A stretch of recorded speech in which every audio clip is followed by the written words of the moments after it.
Look at the world that we live in today. There's good and evil everywhere. There's heroes and there's villains. There's baby faces and there's heels. Spider-Man, Green Goblin, Sonic the Hedgehog, Dr. Robotnik, Walter White and Walter White. Yeah, we've got some tweeners in there. Now in the wrestling world, characters are all about emotion and investing in that character. You got baby faces like Hulk Hogan in the 80s when he said about eating your vitamins and saying your prayers. Then you've got Sergeant Slaughter on the other side as one of the biggest heels when he turned his back on the USA. The ultimate call is of course with the boss, Mr. McMahon. There are stars such as Big Show who have turned babyface and heel more times than I can even remember, and there are stars that McMahon refused to ever turn heel, and that's what we're going to get into right now. Maybe you agree or disagree with some of the superstars that I mentioned in this list. If you do or you don't, then make sure you let me know in the comments below as we go along. Saying that, let's crack on straight with it. My name's Nathan from What Culture Wrestling, and these are the 8 WWE wrestlers who Vince McMahon refused to turn heel. Number 8, Ricky Steamboat. Now if I was to draw the perfect babyface, it would probably turn out something like the Dragon.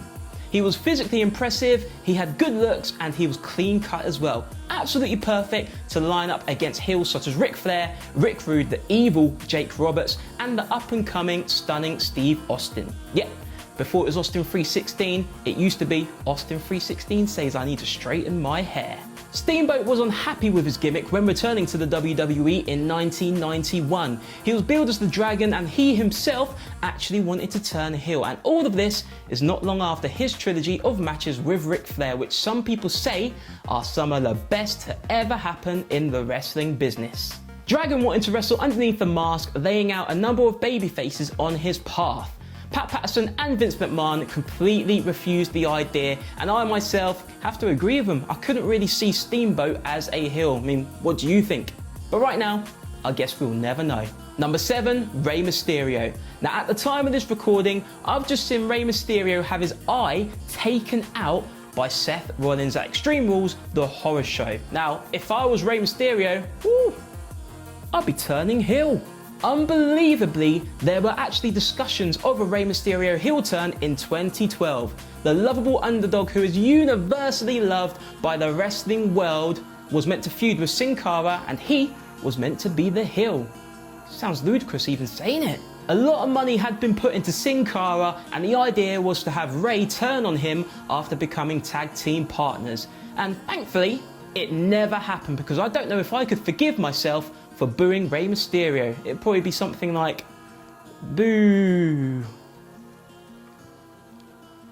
Number 6, Tito Santana. Now I said earlier about Ricky Steamboat being the perfect babyface, and as for Tito Santana, he's got to be right up there as well. He was literally a babyface forever. In the 80s, he won tag team gold with Ivan Putski and then Rick Martel, but it was his 2 runs as the Intercontinental Champion where he was most popular. This was all the time when the Intercontinental title was as legitimate as the world title. Just look at Wembley 1992 SummerSlam main event, Bret Hart versus the British Bulldog, something that people still talk about today. Santana pitched heel in 1989, and this was completely rejected by Vince McMahon, which is probably the right decision.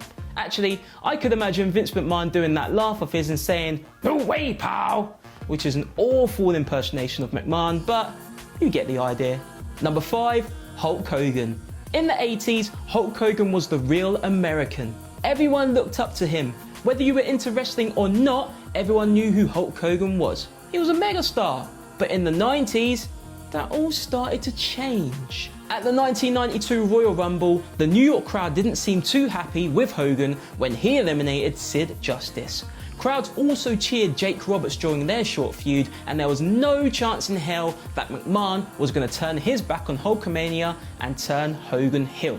He wasn't going to turn his back on the merchandise, the media, the sellout tickets. Basically, he wasn't going to turn his back on all of that money. Even when he returned in 2002 to the WWE, he never really was a heel, even though he returned with the NWO.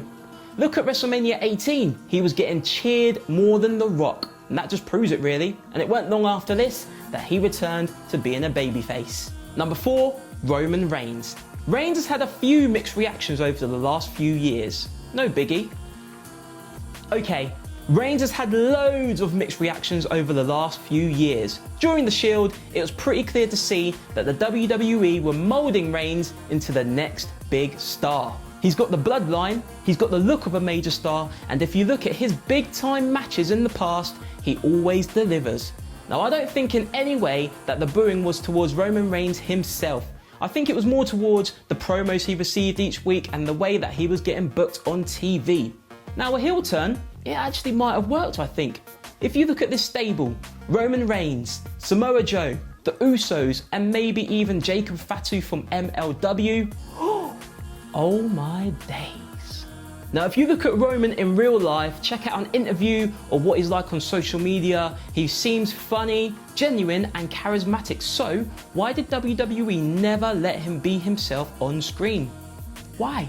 Roman Reigns has been through a lot in his personal life, and thankfully he is healthy at the moment, and I can't wait to see him back in the ring very soon. But I don't expect to see a heel turn coming his way anytime soon either. Number 3, Jeff Hardy. There was a time when Jeff Hardy flirted with the dark side as part of the new brood, but there's never been a fully fledged heel turn under Vince McMahon. It's so rare to see someone who's been with the company for so long, despite various departures, never change. He's always been that high flyer, natural in-ring charisma, and had that bond with the audience. Just look at the ladder match for the undisputed title between Undertaker and Jeff Hardy, and that pretty much paints Jeff Hardy's character. We looked at Steamboat and Santana never turning heel, but in the 2000s, when Big Show and Kane were turning face heel, face heel, face heel, face heel, Jeff Hardy stood the test of time and never turned heel. And he's still the babyface that we love and know today. Number 2, Ultimate Warrior. Now this one's a little bit different because it's been said that he was a heel in real life and a babyface on camera. But saying that, he was one of the hottest stars in the late 80s and the early 90s. With the promos and the entrance and the music running down the aisle towards the camera and the fans holding their arms out to touch their hero. Now, me back then, I was a massive Ultimate Warrior fan, and I would have probably cried my eyes out if they turned him heel. In a contract, Warrior wanted to turn heel in exchange for less house shows, eventually leading to a heel Warrior against a babyface Hogan at WrestleMania. It never happened, Vince McMahon stood his ground, and everything kind of went sour after that, leading to the release of the DVD, The Self-Destruction of the Ultimate Warrior.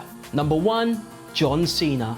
Before Roman Reigns, there was John Cena. Before Cena, there was Stone Cold Steve Austin and The Rock. We've seen many faces of the company, and during the PG era, John Cena was the face of the company. Now, kids loved him, but a large section of the audience really didn't. Despite being a babyface, he was booed viciously, but this never seemed to faze John Cena or Vince McMahon. There was actually a plan to turn John Cena heel in 2011 during his rivalry with The Rock. He had new entrance music made, new gear, and he had the slogan, "Fear My Name." Now, what do you think about all of that? Do you think it would have worked? Do you think it would have failed? Would we have had a new face of the company during this time? I don't know, and we'll probably never know now, but it never happened due to a number of things. Media, tickets, merchandise, and that all equals money for Vince McMahon. There you go, those were the 8 WWE wrestlers that Vince McMahon refused to turn heel. If you were to turn any of these wrestlers heel, then what would it look like? Let me know in the comments below on your thoughts for that and this video as well. Make sure you like, subscribe, and share this video. You're on What Culture Wrestling here. Check out some more videos on this channel. You can follow What Culture on Twitter as well at WhatCultureWWE, and you can talk the good and bad of wrestling with me all day long if you wish to on Twitter as well at Nathan Connor TV. I've been Nathan from What Culture Wrestling, and I'll see you next time.